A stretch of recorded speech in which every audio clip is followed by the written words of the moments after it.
Berarti aku tinggal melakukan satu hal. Yang terakhir. Kalau begitu berikan pada Pandawa kekuasaan mutlak atas 5 kota yang mulia. Hanya 5 kota.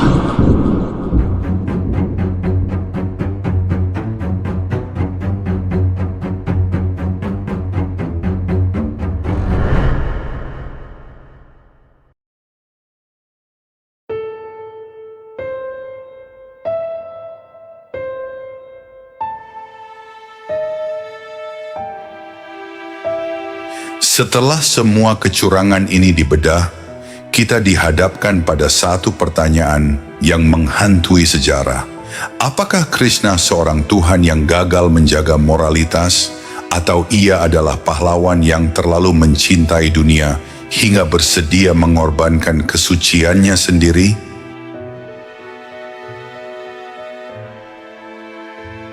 Kita harus memahami dunia tempat Krishna berdiri. Itu bukan dunia yang sedang baik-baik saja. Itu adalah peradaban yang sedang membusuk di bawah perlindungan hukum yang kaku.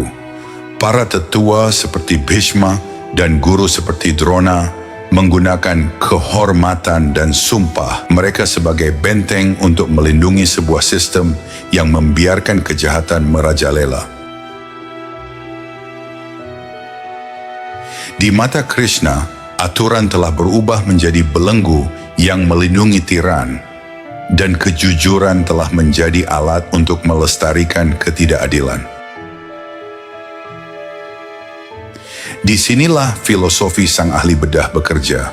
Ketika seorang ahli bedah menyayat tubuh manusia dengan pisau, secara visual itu adalah tindakan kekerasan. Ada darah, ada luka, dan ada rasa sakit. Namun di balik sayatan itu ada upaya untuk mengangkat kanker yang jika dibiarkan akan membunuh seluruh tubuh.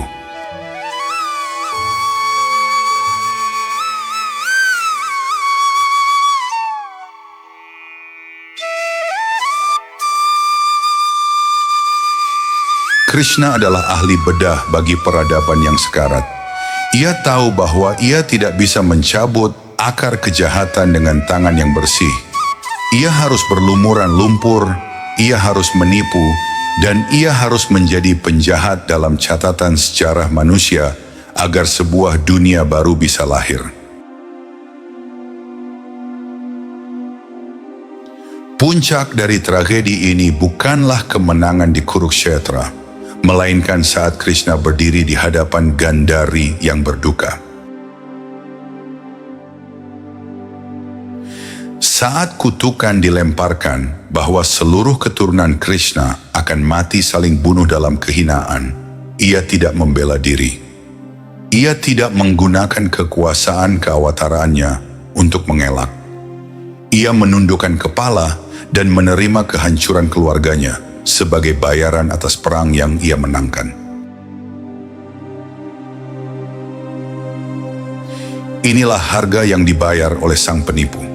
Ia melepaskan kemuliaannya, membiarkan namanya dicela sebagai pengkhianat, dan menyaksikan anak cucunya binasa demi memastikan bahwa rantai tirani terputus bagi sisa umat manusia.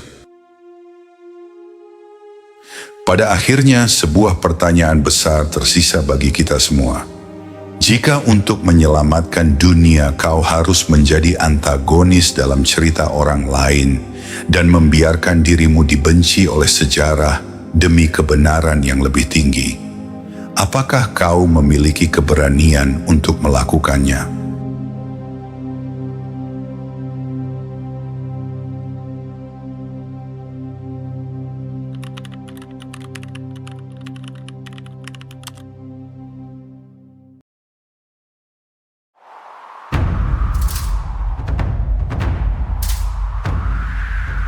Jangan menyerahkan kebenaran, Basudewa. Biarkan aku mengeluarkan roda kereta ini. Setelah itu, aku akan bertarung dengan Arjuna secara jujur. Kau jangan menunda lagi, Partha. Angkat busurmu.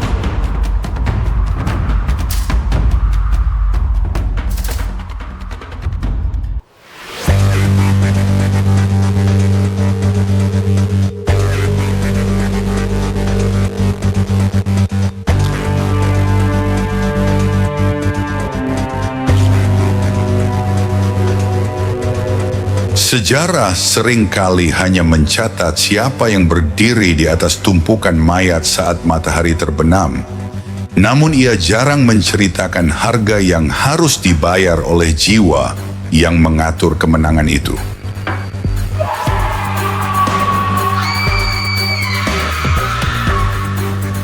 Begitu juga dalam perang Mahabharata, Dharma seringkali digambarkan sebagai jalan cahaya, namun di tangan Krishna, ia menjadi sebuah pisau bedah yang dingin. Di padang Kurukshetra, kita tidak sedang melihat perang antara kebaikan dan kejahatan. Kita sedang menyaksikan bagaimana seorang arsitek strategi secara sistematis meruntuhkan pilar-pilar kehormatan ksatria yang telah berdiri selama ribuan tahun. Krishna tidak datang untuk mematuhi aturan, ia datang untuk membuktikan bahwa di bawah tekanan keadaan, aturan hanyalah belenggu yang bisa dipatahkan.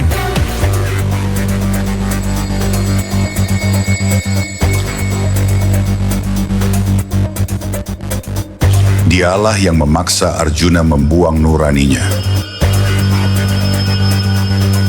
Dialah yang menjadikan kejujuran Yudhistira sebagai umpan kematian, dan dialah yang berdiri di atas reruntuhan sumpah para tetua dengan senyum yang sulit diartikan.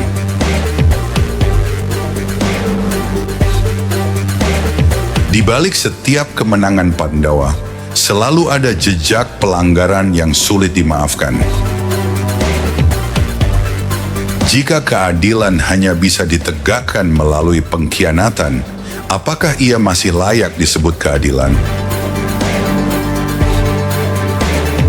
Kita akan membedah momen krusial di mana Krishna memilih untuk melepaskan jubah kesuciannya dan menjadi sosok yang paling ditakuti dalam sejarah. Seorang manipulator yang memastikan kemenangan dengan cara menghancurkan integritas musuh maupun kawan.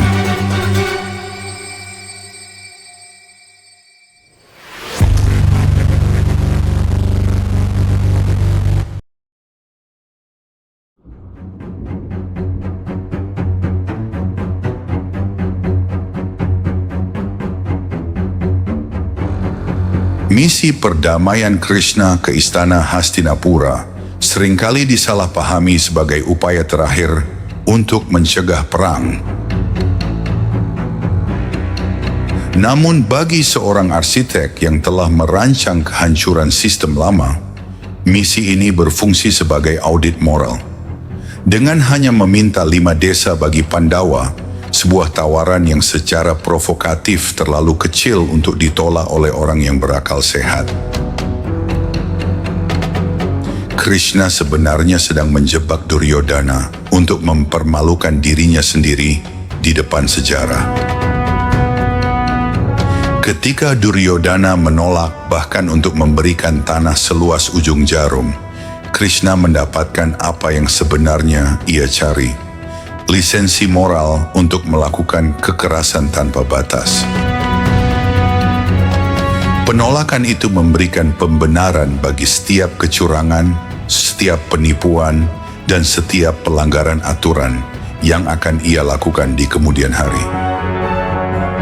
Ini adalah tentang memastikan bahwa ketika darah mulai mengalir, dunia akan menyalahkan Kurawa, dan Krishna memiliki alasan sah untuk menghancurkan mereka dengan cara apapun.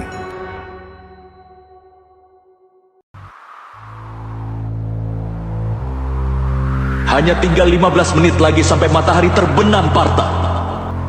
Ambillah keuntungan dari kesempatan ini. Bebaskan Raja Anggakarna sekarang juga dari beban dosanya.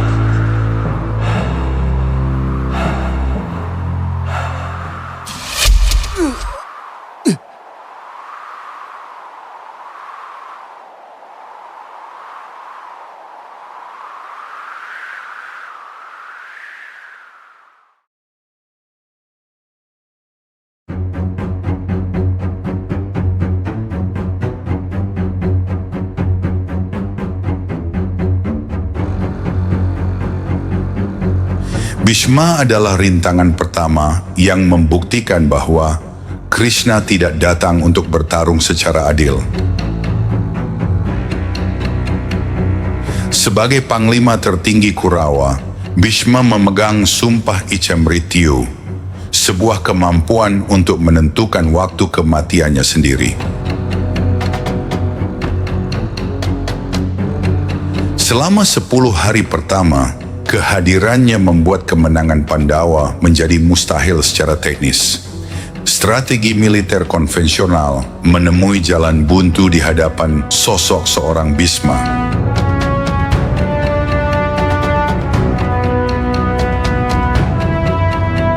Menghadapi kemustahilan ini, Krishna beralih dari taktik perang ke eksploitasi celah moral. Ia memanfaatkan sumpah Bhishma yang tidak akan menyerang siapapun yang lahir sebagai wanita atau memiliki identitas gender yang meragukan.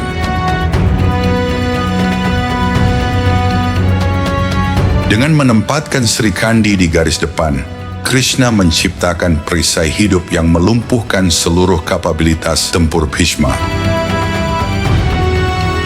Tindakan ini memaksa Arjuna berada dalam posisi yang memalukan secara ksatria, memanah dari balik punggung seseorang yang ia tahu tidak akan dibalas oleh lawannya.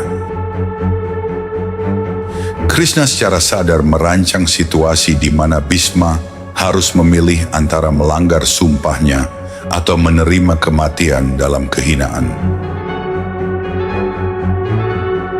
Ketika tubuh sang kakek akhirnya roboh bersandarkan ribuan anak panah, yang hancur bukan hanya pertahanan Kurawa, melainkan martabat perang itu sendiri. Melalui tangan Arjuna, Krishna telah mengirimkan pesan yang jelas kepada seluruh dunia, bahwa integritas seorang ksatria tidak lebih berharga daripada hasil akhir sebuah pertempuran. Jika kematian Bhishma adalah tentang penghancuran martabat, maka jatuhnya Dronacharya adalah bukti penguasaan Krishna terhadap perang psikologis.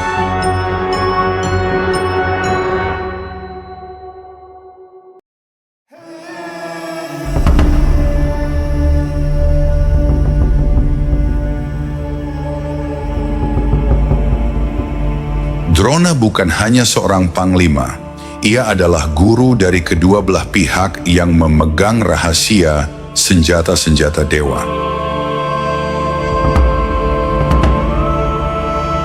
Selama Drona memegang senjata, pasukan Pandawa hanyalah barisan yang menunggu giliran untuk binasa.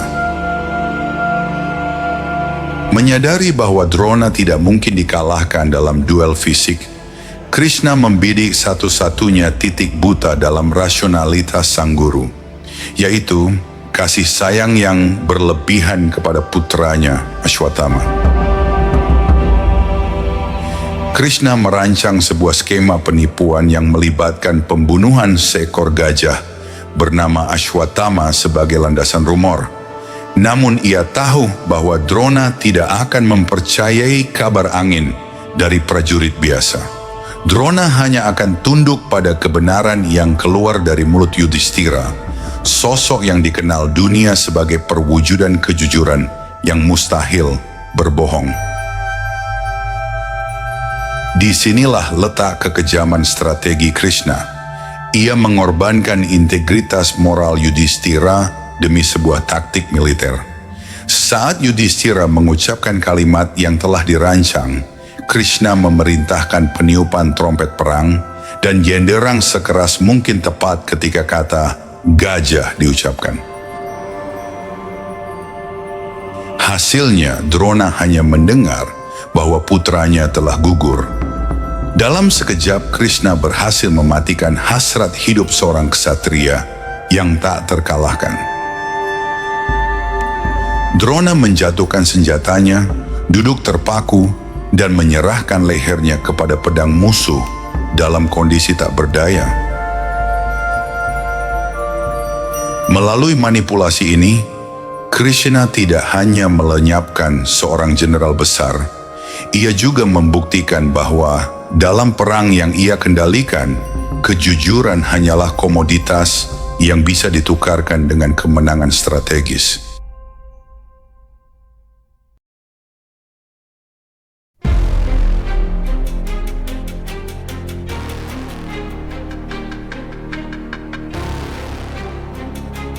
Kematian Jayadratha menjadi titik di mana Krishna menunjukkan bahwa ia mampu memanipulasi persepsi manusia terhadap hukum alam demi mencapai target politiknya.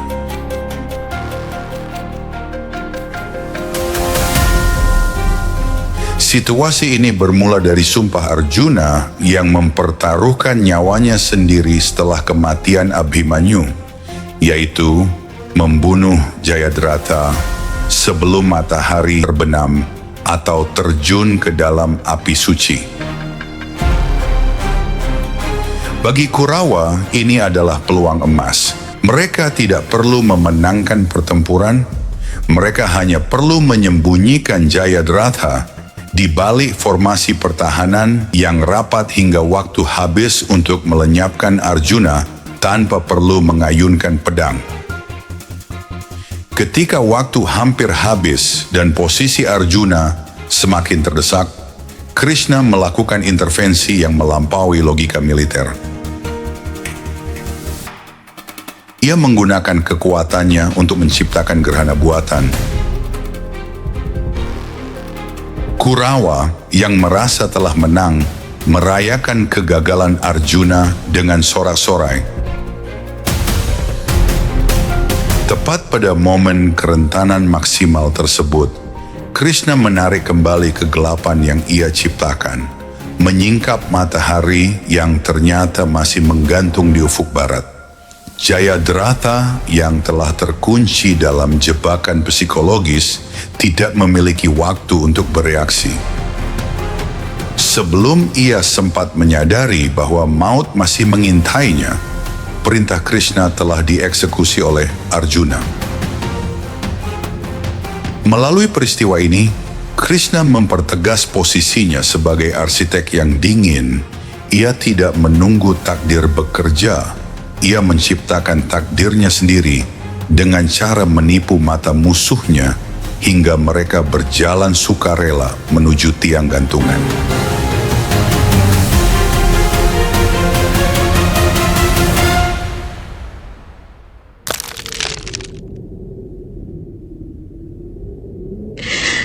Dinasti kami yang telah dihancurkan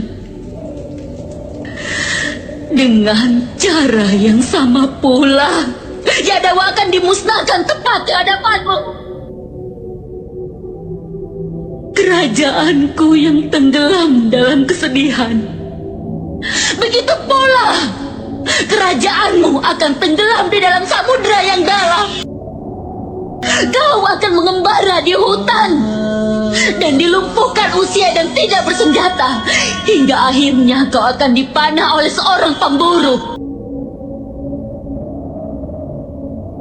Kutukan dari seorang ibu yang telah kehilangan semua anak-anaknya tidak akan pernah sia-sia.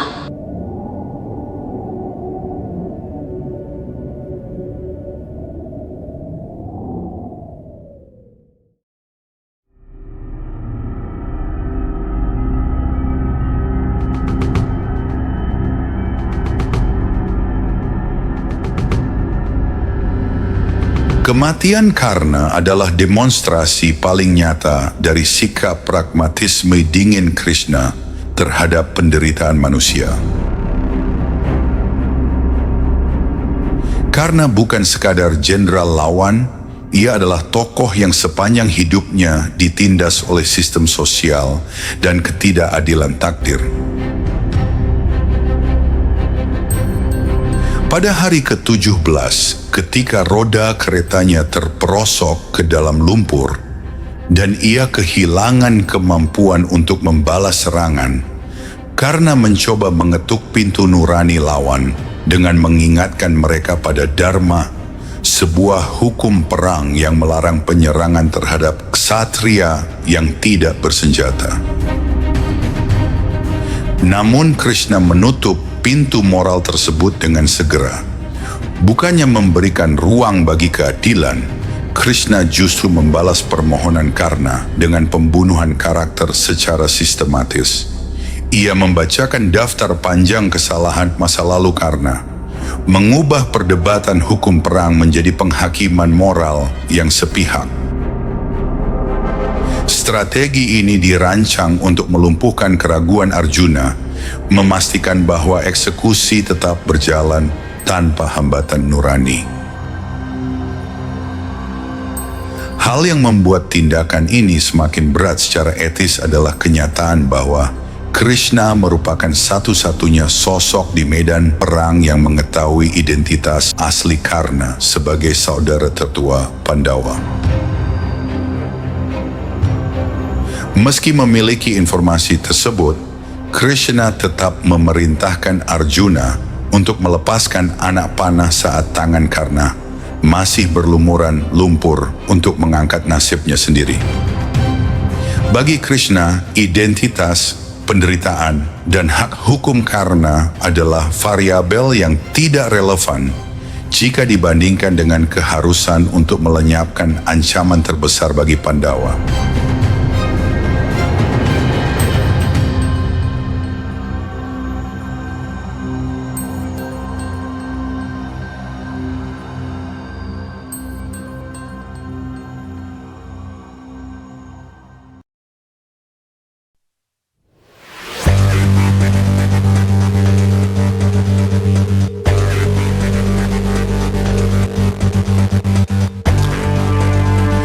Duel antara Bima dan Duryodhana bukan sekadar pertarungan dua musuh bebuyutan, melainkan ujian terakhir bagi integritas hukum perang.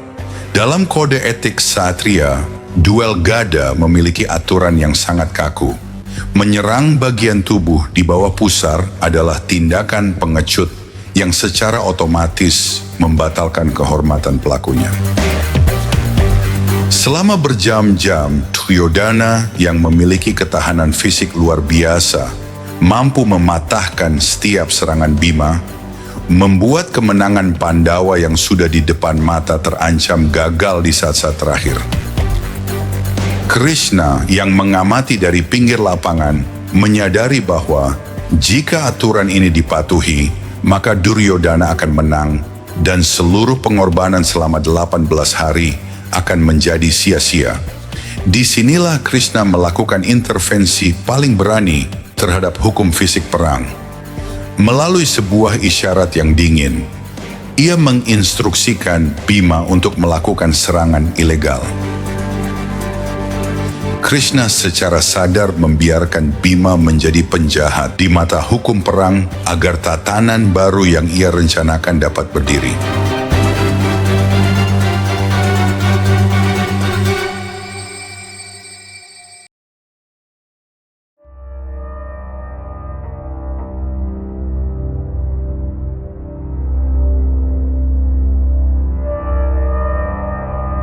Keterlibatan Krishna dalam pernikahan adiknya, Subhadra, mengungkap sisi dirinya sebagai arsitek politik yang tidak ragu memanipulasi keluarganya sendiri.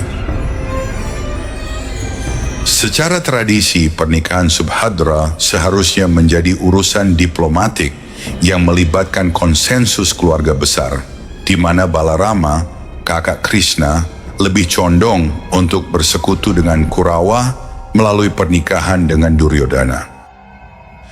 Bukannya menempuh jalur dialog, Krishna justru membisikkan instruksi kepada Arjuna untuk melakukan penculikan terhadap Subhadra.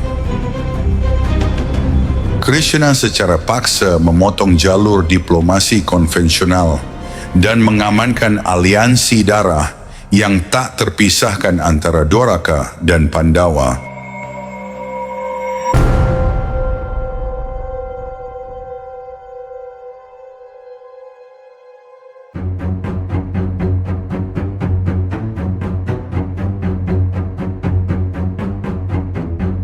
Kasus Jarasandha adalah contoh bagaimana Krishna melakukan pembersihan terhadap variabel yang tidak dapat ia kendalikan. Jarasandha adalah Raja Magadha yang kuat, namun ia berdiri di luar skema besar perang Kurukshetra yang direncanakan Krishna. Dalam perhitungan Krishna, jika perang besar dimulai sementara Jarasandha masih berkuasa, Pandawa akan terjepit dalam peperangan dua front yang mustahil untuk dimenangkan. Alih-alih menantang Jarasandha dalam perang terbuka yang sah secara hukum internasional saat itu, Krishna memilih metode pembunuhan strategis. Ia membawa Bima dan Arjuna menyusup ke istana Magadha dengan menyamar sebagai pendeta, memanfaatkan kode etik religius Jarasandha untuk menjebaknya dalam duel pribadi di ruang tertutup. Di sana tanpa saksi, tanpa panji perang, dan tanpa kehormatan militer, Jarasandha dieliminasi. Krishna membuktikan bahwa ia tidak memerlukan legitimasi medan perang untuk melenyapkan seseorang. Baginya efisiensi dalam menyingkirkan penghalang politik jauh lebih penting daripada etika deklarasi perang. Jika kematian tokoh lain adalah tentang penghancuran musuh, maka jatuhnya Gatotkaca adalah tentang penggunaan keluarga sebagai instrumen militer. Gatotkaca, putra Bima, adalah kekuatan raksasa yang tak tertandingi di medan perang malam hari. Jika dibiarkan, Gatotkaca bisa menjadi satu-satunya putra Pandawa yang selamat. Bagi Krishna, kegemilangan Gatotkaca bukanlah tujuan, melainkan sebuah umpan. Krishna mengetahui bahwa karena memegang senjata Wasawi Shakti, sebuah senjata yang pasti akan membunuh Arjuna jika dilepaskan. Krishna secara sadar membiarkan Gatotkaca mengamuk hingga memaksa pihak Kurawa berada dalam keputusasaan total. Ketika Karna akhirnya terpaksa melepaskan senjata rahasianya untuk menghentikan Gatotkaca, Krishna menyambut kematian keponakannya itu dengan senyum kepuasan.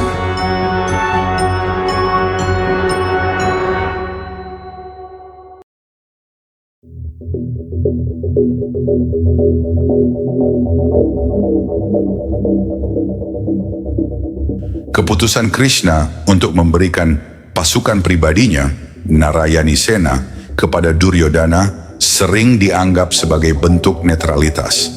Namun secara strategis, itu adalah langkah sabotase yang jenius.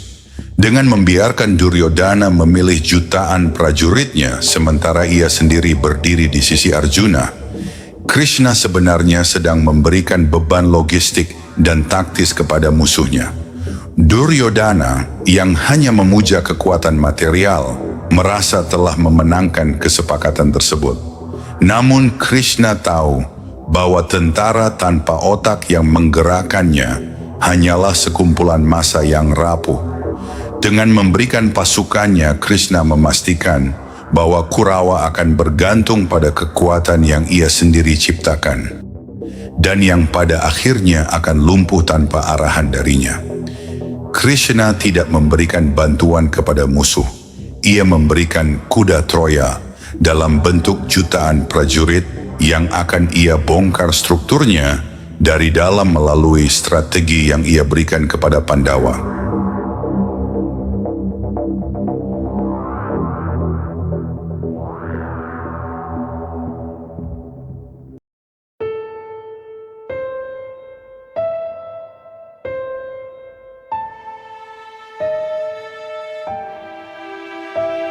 Setelah semua kecurangan ini dibedah, kita dihadapkan pada satu pertanyaan yang menghantui sejarah. Apakah Krishna seorang Tuhan yang gagal menjaga moralitas, atau ia adalah pahlawan yang terlalu mencintai dunia hingga bersedia mengorbankan kesuciannya sendiri?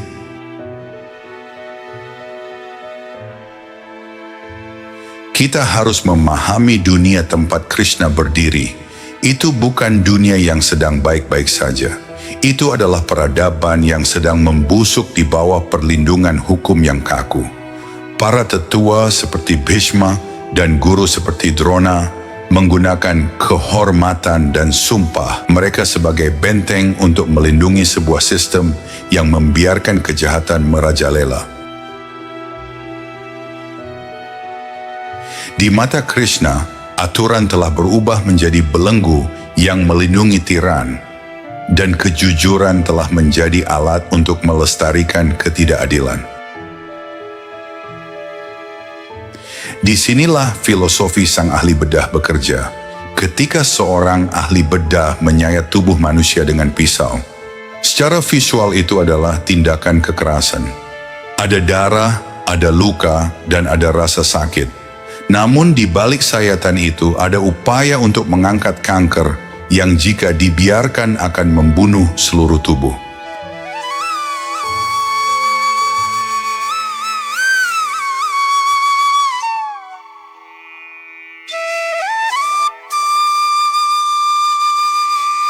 Krishna adalah ahli bedah bagi peradaban yang sekarat. Ia tahu bahwa ia tidak bisa mencabut akar kejahatan dengan tangan yang bersih.